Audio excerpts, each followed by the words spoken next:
Senhor presidente, senhores senadores, senhoras senadoras, faz 5 anos, senhor presidente, em 2009, Obrigado. que diante de algumas denúncias, suspeitas que existiam, houve a convocação de uma CPI, o requerimento número 569, em relação à Petrobras. A CPI que visava apurar indícios de fraudes nas licitações para a reforma das plataformas de exploração de petróleo, indícios de fraudes, essas apontadas pela Operação Águas Profundas da Polícia Federal, não era uma invenção das oposições, senador Jarbas. Irregularidade nos contratos de construção de plataformas apontados pelo Tribunal de Contas, não era pela oposição. Indícios de superfaturamento na construção da refinaria Abreu e Lima em Pernambuco, apontados no relatório do Tribunal de Contas, não era a oposição. Denúncias de desvios de dinheiro dos royalties do petróleo, apontados pela Operação Royalties da Polícia Federal, não era da oposição.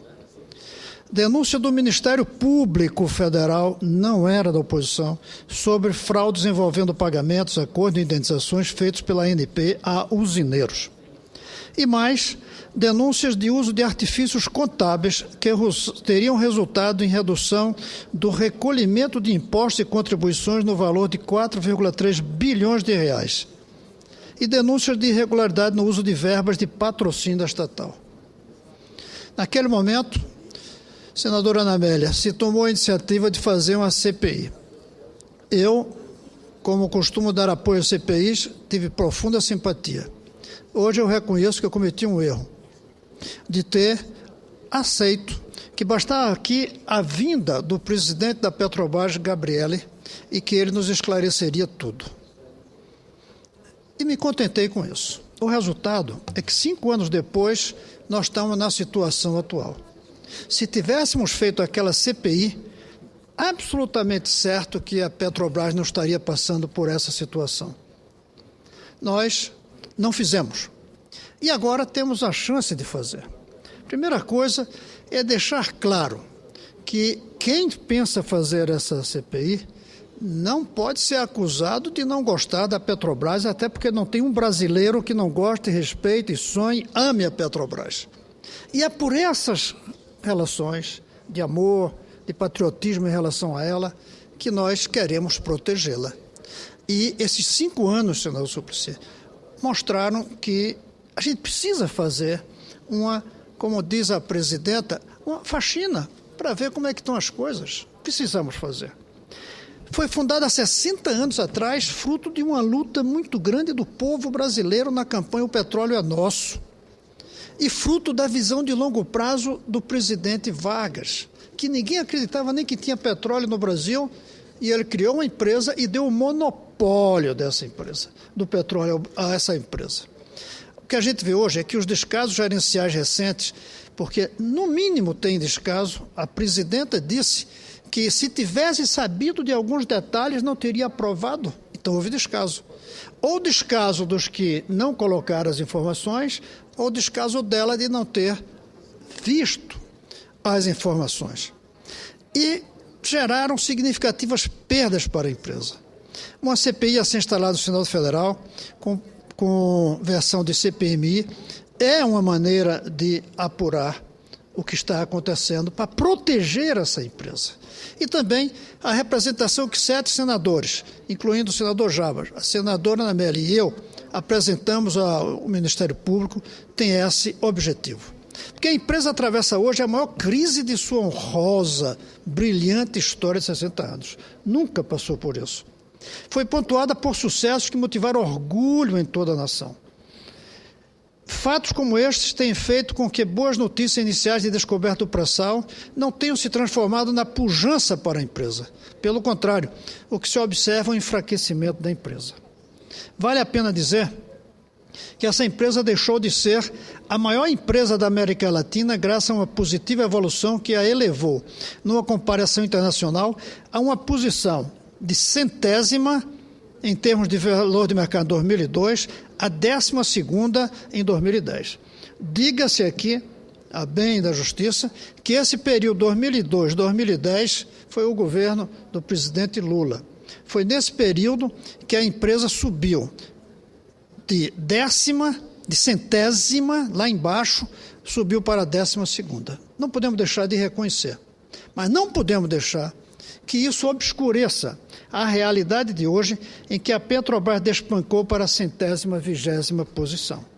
Ela era centésima, chegou à 12ª, graças a uma mega capitalização e graças ao pré-sal que permitiu a subida das ações. Hoje estamos em 122ª. A perda de valor é tão intensa que nem o otimismo exagerado dos diretores da empresa e nem mesmo o caro marketing oficial conseguem explicar com razoabilidade os desconfortáveis resultados contábeis atuais. Os acionistas minoritários, e eles representam milhares de brasileiros, alguns grandes, mas muitos pequenos, tiveram perdas gigantescas. Nós temos que analisar por que isso aconteceu. A produção de petróleo pela empresa está estagnada. O endividamento aumentou exponencialmente. A dívida líquida cresceu de 7 bi em 2006 para 94 bi em 2013. É um recorde quase de crescimento de dívida. A rentabilidade da empresa é metade da rentabilidade média das empresas petrolíferas. Por quê? Temos que apurar, temos que analisar. A empresa pertence a todos nós e é nossa responsabilidade e não temos direitos da omissão. Os investidores hoje eles veem com desconfiança o aporte de recursos para a empresa. E como consequência ficou muito mais caro a empresa ser financiada, o que vai aumentar os juros e vai aumentar o endividamento. Apesar de, em 2010, a Petrobras ter realizado a maior capitalização do mundo, e isso se deve, em parte, ao pré-sal, mas também à boa gestão daquele momento, mas também ao desempenho do governo, fato bastante comemorado da época, pois gerou uma injeção de 45 bilhões no caixa, a empresa está hoje perigosamente perto dos níveis de endividamento que pode levá-la a perder o status de grau de investimento. E aí é grave, porque aí deixa de ser atraente para o capital.